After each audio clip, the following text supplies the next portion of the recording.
লোক গাইড আপনাদের ছবির পিছনের ব্যাকগ্রাউন্ডে অনেক সময় অনেক মানুষের আছে বা আজে বাজে কিছু যেগুলো আমাদের রিমুভ করতে হবে। তো কিভাবে রিমুভ করবে এটা অনেকে জানে না, তার কোন হিসাব করতে হয় এটাও জানে না। যেমন আমার এই ছবিটার পিছনে দেখো একটা মানুষের আছে, এটাকে রিমুভ করবো। কিভাবে রিমুভ করবা এটা আমি তোমাদেরকে ভিডিওর মাঝে দেখিয়ে দেবো। তো ভিডিওটা একটু স্কিপ না করে সম্পূর্ণ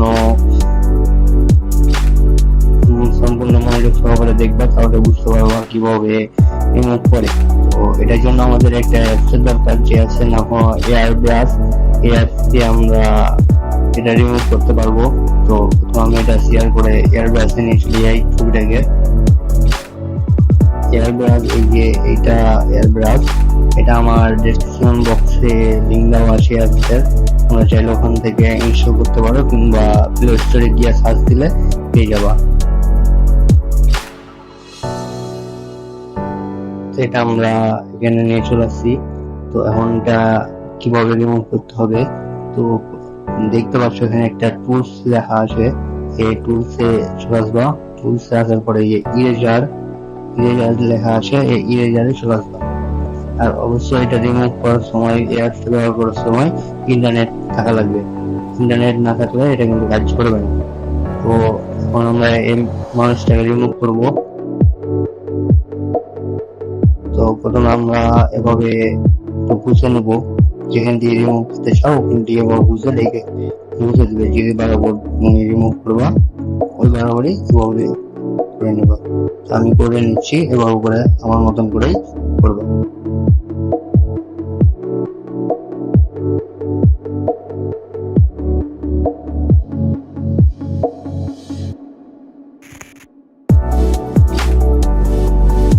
হয়ে গেছে আমাদের করা। এখন যে অ্যাপ্লাই অল ইরেজার এটাতে ক্লিক করে দিবা। তারপরে একটু ওয়েট করার পরে রিমুভ হয়ে গেল।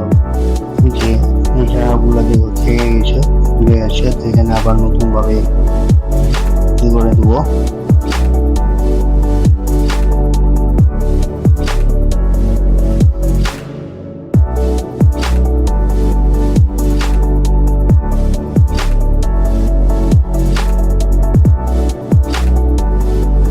আবার সেম ওভাবেই অ্যাপ্লাই করে দিবা।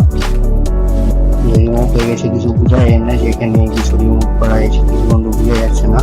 তো এভাবেই করে নিবা।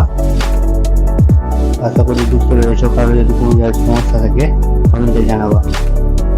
তারপরে এখানে সেভ অপশন দেখতে পাচ্ছ, এই যে এটা টিপে সেভ করে দিবা।